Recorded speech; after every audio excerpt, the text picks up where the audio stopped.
राबां दखरा एबसुआ 10 साननि हारिमु मावबादा खुंदों।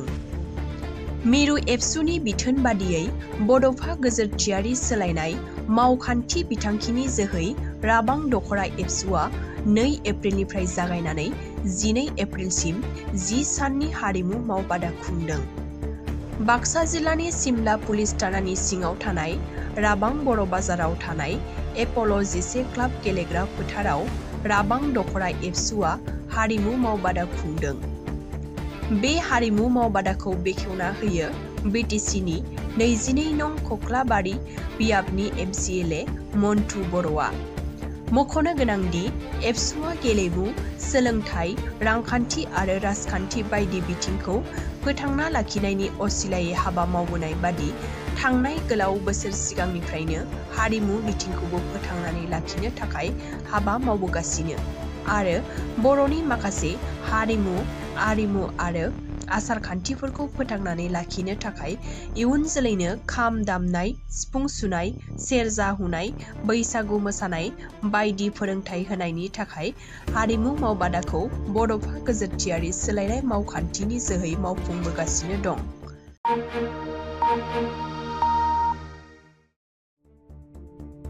देग्लाय बोथोरनि दुंखावनाया बांसिन जागोन। देग्लाय बांसिन जागोन बोथोरनि दुंखावनाय एबा गरमा। भारतनि बोथोर बिगियाना बे बाथ्राखौ फोसावनानै सांग्रांथि होदों। भारतनि बोथोर बिगियाना आन्दाज खालामनाय बादिब्ला देग्लाय एप्रिल दाननिफ्राय जुननि गेजेराव बोथोरनि दुंखावनाया बांसिन जागोन एबा गुदुंसिन जागोन। रिपर्ट बादिब्ला देग्लाय 20 साननि हेटवेव सोलिनो हागौ। बे गुदुं बारनि बारनाया सरासनस्रायै 8 सानसिम थायो। नाथाय देग्लाय बेनि समा बांसिनगोन आरो 20 सानसिम सोलिगोन। IMDनि बादिब्ला फैबाय थानाय 3 दानाव हादरनि मोन 6 रायजो फारियै मध्य प्रदेश, महाराष्ट्र, गुजरात, कर्नाटक, उरिष्या आरो अन्ध्र प्रदेशआव बोथोरा बांसिन गुदुं जागोन। बबेखानि एप्रिलनिफ्राय जुनसिम भारत हादरनि बांसिन ओनसोलावनो बोथोरनि बिदुङा सरासनस्रा बिदुंनिफ्राय बांसिन जागोन आरो गुदुं बार बारनायखौ बांसिनै मोनदांगोन होननानै बुंदों।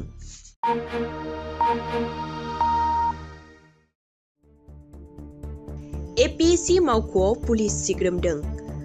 आसाम पाब्लिक सार्भिस कमिसन सुंद'यै APSC मावख'आव पुलिसनि सिग्रोमनाय। गुवाहाटी नोगोरमायाव थानाय APSC मावख'आव मंगलबार खालि आसाम पुलिसनि SIDआ हरखाब सिग्रोमदों होननानै खौरां मोन्दों। APSC केलेंकारिनि सायाव फिन नायबिजिरनो थाखाय मंगलबार खालि SIDनि मोनसे हानजाया APSC मावख'आव हरखाब नुजाथि होयो आरो सिग्रोमो। मोनथिनो हानाय बादिब्ला बे सिग्रोमनायाव SIDआ APSC मावख'निफ्राय माखासे अजदगोनां डकुमेन्ट आरो फोरमानलाइफोरखौ बोखांनो हादों।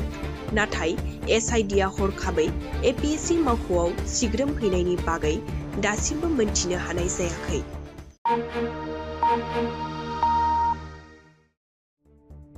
छत्तीसगढ़आव रैखाथि बिफान आरो माओबादीनि गेजेराव गावलायदों। छत्तीसगढ़आव रैखाथि बिफान आरो माओबादीनि गेजेराव फिन मोगा-मोगि गावलायदों। बे जाथायाव सा 8 माओबादीफोरा जिउ गोमादों। मंगलबार खालि छत्तीसगढ़नि बिजापुर जिल्लायाव जादों बे गावलायनाय जाथाया। रिपर्ट बादिब्ला माओबादी हानजाया थाफैनायनि बागै खौरां मोननायनि उनाव DRG, SDF आरो CRPFनि कब्रा कामान्ड'आ समबारनिफ्रायनो जुथाइ अपारेसन खालामदोंमोन। गोलाव सम मोगा-मोगि गावलायनायनि उनाव माओबादीफोरा जाथाइसालिनिफ्राय खारलाङो। बेनि उनाव रैखाथि बिफाना बे जायगायाव नायबिजिरनायाव सा 8 माओबादीनि गोथै सह'खौ बोखांनो हायो, लोगोसे माखासे हाथियारफोरखौ जब्द खालामो।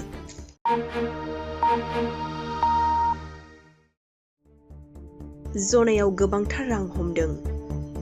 बिसायख'थिनि मडेल कड अफ कन्डाक्ट गोग्लैनायनि उनाव बिसायख'थिनि खान्थि बादियै पुलिसआ सिग्रोमबाय थानाय समावनो जनायाव 1 कौटिनिबो बांसिन रां बोखांनो हादों।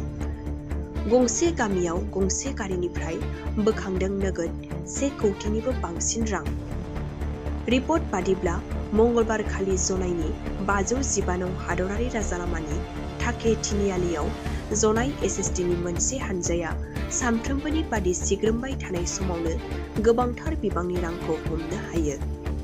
अरुणाचल प्रदेशनि इटानगरनिफ्राय पासीघाट फारसे थांबाय थानाय AR09 C1668 नम्बरनि गंसे कारनिफ्राय बोखांदों रांखौ।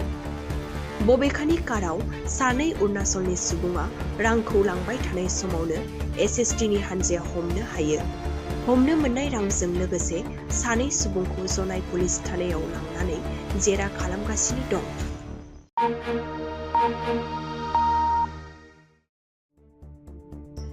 मिज'रामाव कौटि रांनि हेर'इन हमदों।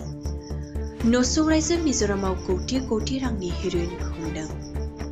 आसाम राइफल आरो मिज' पुलिसआ जथाय अपारेशन खालामनानै हमदों कौटि रांनि हेर'इन। गंसे स्कुटिनिफ्राय बोखांनो हादों कौटि रांनि हेर'इनखौ। स्रोद सुलुङाव रिपर्ट मोननायनि उनावनो आसाम राइफल आरो मिज' पुलिसआ चाम्पाइ जिल्लायाव जथाय अपारेशन खालामनानै 1.777 केजि हेर'इन जब्द खालामदों। नाथाय रैखाथि बिफाननि अपारेशननि बागै खौरां मोननाय लोगो लोगो ड्राग्स फालांगिरिया स्कुटिखौ गारनानै खारलाङो होननानैबो सुलुङाव फोरमायदों। रैखाथि बिफाना हमनो हानाय हेर'इनखौ मोन 157 बक्सआव सोनानै स्रोद लाबोखुमादोंमोन। बबेखानि हमजानाय हेर'इननि बेसेना 12,43,90,000 रां जागोन होननानै आसाम राइफलआ सुलुङाव फोरमायदों। उननि समाव जब्द खालामनो हानाय हेर'इनखौ जाखुवाथा पुलिसनो गथायनानै होयो।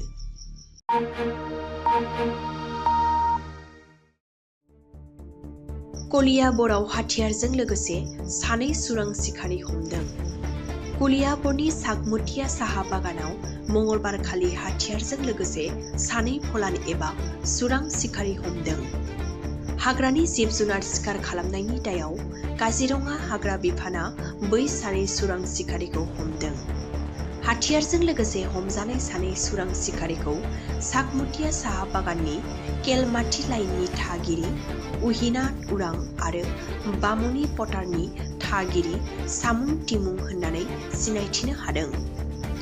मिथिनो हानाय बादिब्ला सानै सुरां सिखारिजों लोगोसे आखाइजों बानायनाय गंसे हाथियार, बोरला थिर आरो गंनै मबाइल फनखौ हाग्रा बिफाना जब्द खालामनो हादों। बबेखानि उननि समाव बै सानै सुरां सिखारिखौ कलियाबर महकुमा बिजिरसालियाव हाजिर खालामनानै जुडिसियेल कास्टडियाव दैथायहरबाय होननानै सुलुङाव फोरमायदों।